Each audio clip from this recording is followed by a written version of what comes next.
بسم اللہ والحمد للہ والصلاة والسلام علی رسول اللہ اما بعد۔ محترم حاضرین، آج کی عشاء اور تراویح کی نماز میں ہم نے جو آیتیں سنی ہیں اس میں سورہ آل عمران کا مکمل حصہ سماعت کیا ہے۔ سورہ آل عمران یہ عمران علیہ السلام کے خاندان کا تذکرہ اس میں کیا گیا ہے، اسی لیے انہی کے نام پر اس سورت کو رکھا گیا ہے۔ اس سورہ میں بہت سی باتیں ہمارے سامنے آئی ہیں، ان میں سے چند ایک یہ ہیں کہ اللہ تعالیٰ کی قدرت کے کئی قصے اس سورے میں بیان کیے گئے کہ اللہ تعالیٰ کیسے مردوں کو زندہ کرتا ہے، اسی کئی مثالیں اس صورت میں پیش کی گئی ہیں۔ اہل کتاب سے مناظرہ، مباحلہ، مفاہمہ، ان سے ڈبیٹ، ان سے بحث جو ہوئی ہے اس کا بھی ذکر اس سورہ میں کیا گیا ہے۔ انبیاء سابقین سے عہد کا تذکرہ بھی، ان سے جو وعدہ ہوا تھا اس کا بھی تذکرہ یہاں جو ہے اس سورہ میں کیا گیا ہے۔ اللہ تعالیٰ کی قدرت کے جو قصے بیان کیے گئے ہیں ان میں سے ایک اللہ تعالیٰ کی مدد مسلمانوں کے ساتھ میدان بدر میں۔ اللہ نے فرمایا کہ فِئَةٌ تُقَاتِلُ فِي سَبِيلِ اللَّهِ وَأُخْرَىٰ كَافِرَةٌ يَرَوْنَهُم مِثْلَيْهِمْ رَأْيَ الْعَيْنِ وَاللَّهُ يُؤَيِّدُ بِنَصْرِهِ مَن يَشَاءُ۔ فرمایا کہ ایک چھوٹی سی جماعت ہے، 313 کے افراد ہیں، سامنے 1000 کی تعداد ہے، اور ادھر مسلمان بالکل نہتے ہیں، ان کے پاس لڑنے کے لیے ڈھنگ سے نہ ہتھیار ہے، نہ ہی مکمل زرہ ہے، نہ ہی مکمل ڈھال ہے، کسی کے پاس اونٹ اور گھوڑے بھی مختصر ہیں، بس اللہ کی توحید کے لیے، اس کو زمین پر قائم کرنے کے لیے جو مشرکین ہیں، جو کہ مسلمانوں کو ختم کرنے کے لیے ایک لاؤ لشکر لے کر آئے ہوئے تھے مقابلہ کرنے کے لیے، ان سے آپس میں مٹبھیڑ ہو گئی، لیکن اللہ تعالیٰ نے ایسی مدد کی، آسمانوں سے فرشتوں کو نازل کیا اور مسلمان لڑے میری ان سے۔ ماشاءاللہ یہ پہلی جنگ، عظیم الشان جنگ جو رمضان کے مہینے میں ہوئی اور دوسرے سال میں ہوئی، یہ عظیم الشان فتح میں بدل گئی۔ اللہ کی یہ زبردست مدد تھی جو اللہ تعالیٰ نے مسلمانوں کو عطا کی ہے۔ یہ ہر زمانے میں ہر وقت ہو سکتا ہے، اللہ کی یہ مدد آ سکتی ہے، لیکن شرط یہ ہے کہ مسلمان اللہ کے بتائے ہوئے طریقوں کو اپنائیں، اللہ اس کے رسول کی باتوں پر عمل کریں، اپنے ایمان کو مضبوط کریں، اللہ پر ایمان کو ہمیشہ تازہ رکھیں، تو اللہ کی مدد شامل حال ہو سکتی ہے۔ اگر آج اللہ کی مدد ہمارے ساتھ نہیں ہے تو اس کا واضح مطلب یہ ہے کہ ہمارے ایمان میں کمزوری ہے، اللہ کے وعدے میں کوئی کمزوری نہیں ہے۔ لہٰذا ہمیں اپنے ایمان کا جائزہ لے کر اپنے ایمان کو اصحاب بدر کے ویسا بنانے کی ضرورت ہے۔ اللہ ہمیں اس کی توفیق عطا فرمائے۔ دوسرا قصہ جو ہوا ہے کہ مریم علیہ السلام کے پاس بے موسم کے پھل پائے جانے کا قصہ ہے۔ بی بی مریم ایک بڑی نیک خاتون گزری ہے، بہت پاک باز خاتون تھی۔ ان کا قصہ ہم جانتے ہیں۔ ان کی والدہ نے، مریم علیہ السلام کی والدہ نے نذر مانی تھی جب حمل ٹھہرا، تو یہ نذر مانا انہوں نے کہ میرے پیٹ میں جو بچہ ہوگا، جو بچہ ہے، میں اللہ کے راستے میں وقف کر دیتی ہوں۔ اللہ بیت المقدس کی خدمت کے لیے اسے میں وقف کر دیتی ہوں۔ مائیں کیسے ارادے کرتے تھے اپنے بچوں کے لیے، کتنے نیک عزم اور ارادے رکھتے تھے، آپ سوچیے۔ لیکن جب ڈلیوری ہوئی تو بجائے بچہ پیدا ہونے کے امید کے، توقع کے، برخلاف لڑکی پیدا ہوئی۔ تو انہوں نے مریم السلام کی والدہ نے کہا انی وضعتها انثى اے اللہ یہ کیا ہو گیا ہے کہ میں نے بچی جنم دی؟ اللہ نے فرمایا وَلَيْسَ الذَّكَرُ كَالْأُنثَىٰ کہ اے مریم تم جس بچے کی توقع کر رہے تھے، اے مریم کی والدہ تم جس بچے کی توقع کر رہے تھے، جانتے ہو اس سے کہیں زیادہ شان اس بچی کی ہوگی۔ یہ بچی اس بچے کے والد نہیں جس کی تم توقع کر رہے ہیں، اللہ نے جو دیا ہے وہ زیادہ بہتر ہے۔ میرے بھائیوں بس اوقات ایسا ہوتا ہے کہ ہم لڑکے کی توقع کرتے ہیں، لڑکی ہو جاتی ہے۔ یقین رکھو کہ وہ لڑکی آپ کے ہاتھ میں اس لڑکے سے بہتر جس توقع تم نے کیا تھا، یہ ماننا چاہیے، اللہ کے فیصلے پر راضی ہونا چاہیے۔ چنانچہ ایسے ہوا بی بی مریم اللہ تعالیٰ نے ان کے بطن سے معجزاتی طور پر حیضہ کو پیدا کیا۔ وقت کہ وہ انہی کا قصہ ہے کہ وہ جب بڑی ہو گئی تو ان کو بیت المقدس میں عبادت کے لیے ایک کمرہ بنا کر چھوڑ دیا گیا تھا۔ ہمیشہ عبادت کرتی تھی، عبادت میں بڑا ان کا دل لگتا تھا اور اللہ کی عبادت کے لیے وہ وقف ہو گئی تھی۔ بیت المقدس میں جو کام کاج ہوتا خدمت خدا کر لیتی اور اس کے بعد عبادت میں لگی رہتی۔ تو ان کی حفاظت کے لیے زکریا علیہ السلام جو ان کے ماموں یا خالو لگتے ہیں، ان کے امی کے بھائی یا ان کے خالہ کے شوہر تو آیا جایا کرتے تھے۔ انہوں نے دیکھا کہ بی بی مریم کے پاس عجیب پھل ہوتے ہیں، اس زمانے میں وہ موسم میں پھل ہی نہیں ہوتے جو وہ پھل پائے جاتے ہیں۔ تو انہوں نے پوچھا، فرمایا کہ یا مریم انا لکی ھذا قالت هو من عند اللہ۔ حضرت زکریا نے پوچھا مریم یہ کہاں سے آتے ہیں، کون لا کے دیتا ہے؟ آپ کے پاس تو اکیلا میں آتا ہوں، کوئی دوسرا شخص تو آ نہیں سکتا ہے، تو پھر یہ آتے کہاں سے ہیں پھل آپ کے پاس؟ اللہ ضروری ہے کہ آپ اپنے بچیوں پر نظر رکھیں۔ آپ کی بچی آپ کے لیے مریم ہی ہے، لیکن سوال کریے کہاں سے آیا موبائل، پوچھیں کہاں سے آیا تمہارے بستے میں، یہ چیز کہاں سے آئی، یہ گھڑی کہاں سے آئی، یہ چیز یہ تحفے کا سوال کریں۔ جواب ملنے کے بعد جواب صحیح رہا تو مطمئن رہے، ورنہ تحقیق کریں۔ بچوں کو بڑے لاڑ اور پیار سے پالیں، لیکن تربیت کے معاملے میں چیز کی نگاہ رکھیں۔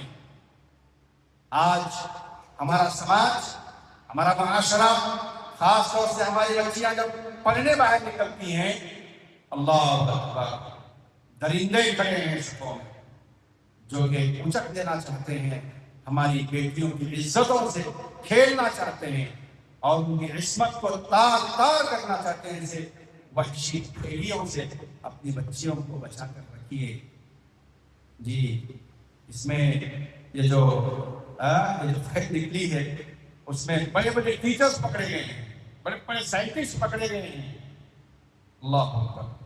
تو بہرحال اپنی بچیوں کی فکر ہمیں کرنا چاہیے۔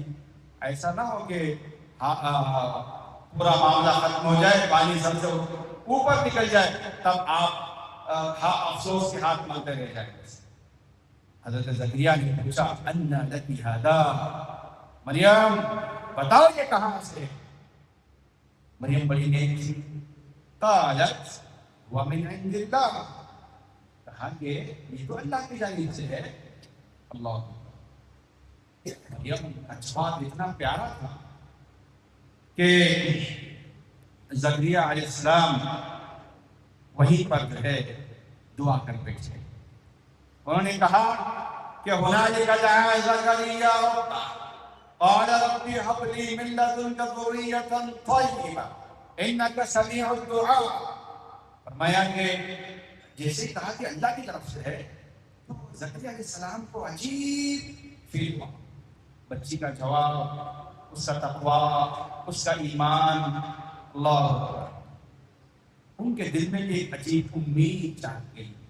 بے موسم کے پھل جب مریم کے پاس آ سکتے ہیں تو میں بہت برا ہو گیا ہوں، میری بیوی بہت بری ہو گئی ہے، اولاد نہیں ہوئی ہے، چلو کیوں نہ یہ بے موسم میں اولاد مانگ لیں، بڑھاپے میں تو پھل نہیں لگتے ہیں اولاد کے، چلو مان لیتے ہیں دینے والا اللہ ہے۔ جب بے موسم کے پھل مریم کو مل سکتے ہیں تو اس عمر میں، جس عمر میں عموماً اولاد نہیں ہوتی ہے، اللہ سے مانگ لیتا ہوں، اللہ دے گا۔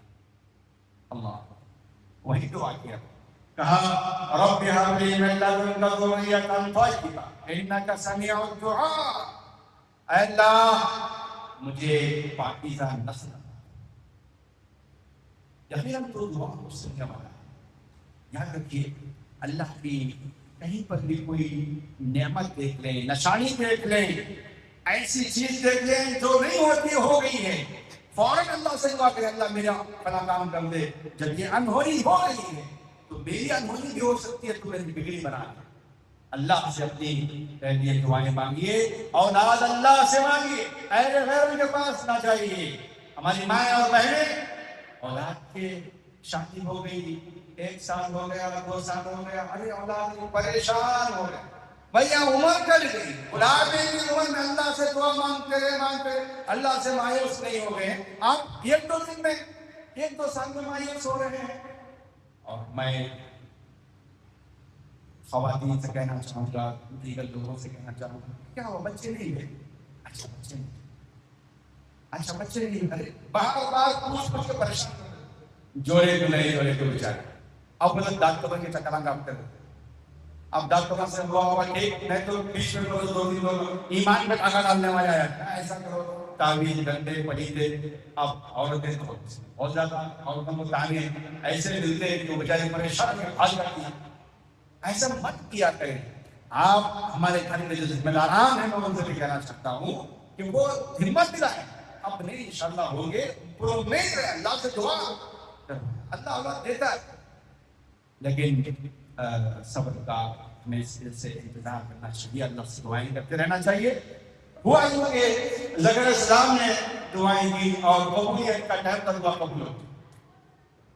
اچھا قالا، تو اس کے بعد کہا رب انا، دعا قبول ہو گئی، فرشتہ دے خوشخبری لے کر آ گیا، زکریا آپ کو مبارک ہو کہ اللہ نے آپ کی دعا سن لی، آپ کو اولاد ہونے والی۔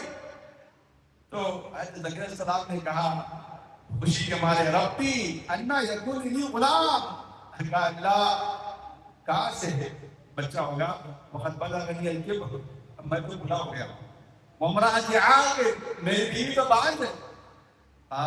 قال كذلك الله يفعل ما يشاء، کہا زکریا یہی تو اللہ کا کمال ہے، جو چاہتا ہے کر گزرتا ہے۔ بے موسم کے پھل مریم کو دیتا ہے، آپ کو بڑھاپے کی عمر میں آپ کی بیوی باندھ ہے، اولاد دے گا کہ کیسے دے گا، اور اللہ نے دیا ہے، یقین رکھیے۔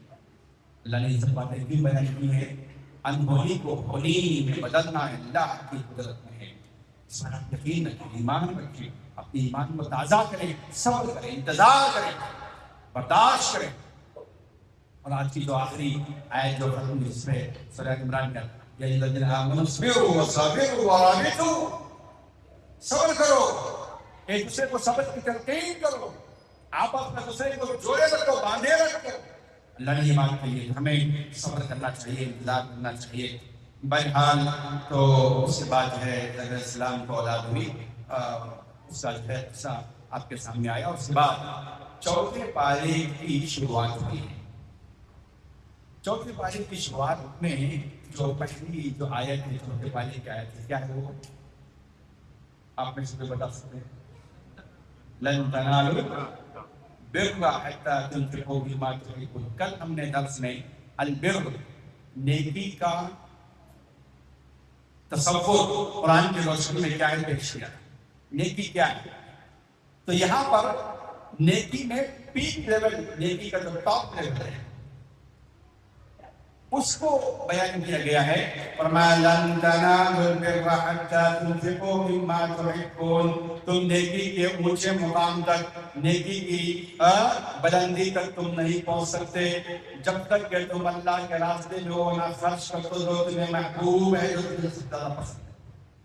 وہاں ہمارا حبی میں ہم نے بات بیان کی تھی، یہ اس کی دلیل ہے کہ ہمیں جو پسند ہے وہ اللہ کے راستے میں دے، یہ دینا سیکھیں۔ ہم کیا کرتے ہیں، کیا کرتے ہیں؟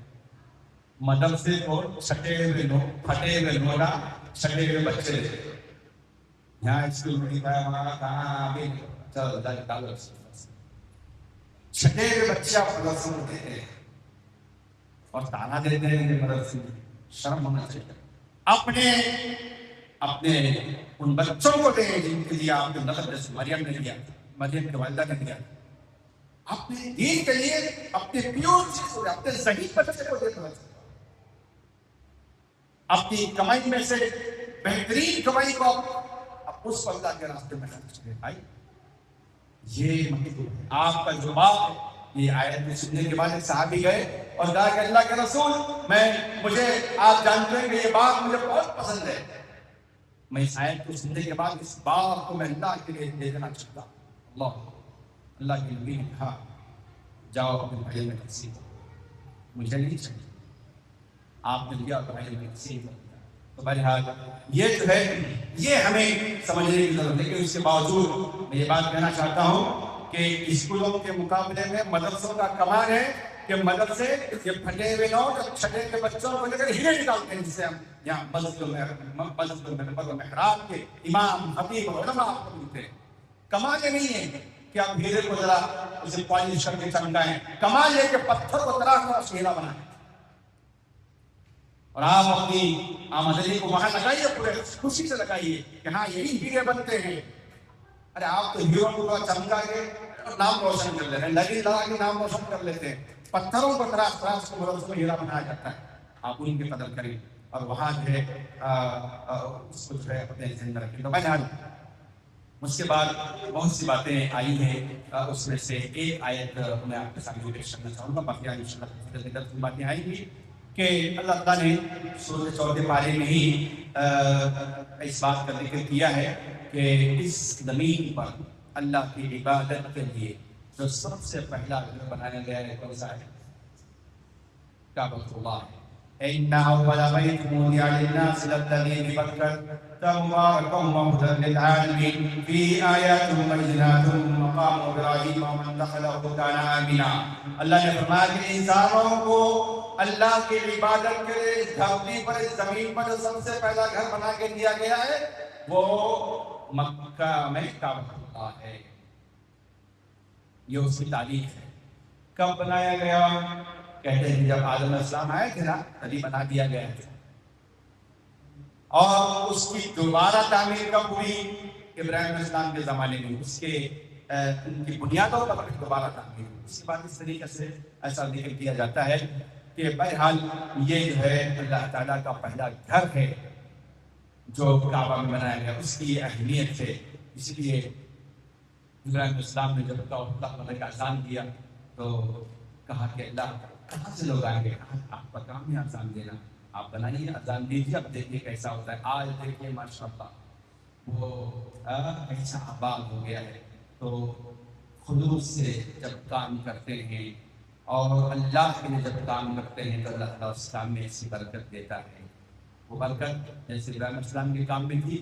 آج بھی اللہ کے گھروں میں ایسی ہی برکت ہے آپ یہ مت سمجھے کہ یہاں کیسے ہوگا آپ شروع کیجیے محنت کیجیے کوشش کیجیے اللہ تعالیٰ ان کاموں کو برکت دے گا اور ان کو قبول کرے گا اور ترقی دے گا تو بہرحال خلوص کی اور سچے دل سے محنت کی ضرورت ہے دعا تو اللہ امید ہے کہ آج کے درس میں جو باتیں آئی ہیں ان باتوں کو ذہن میں رکھتے ہوئے ان کے مطابق عمل کی توفیق عطا فرمائے آمین وآخر دعوانا الحمد للہ رب العالمین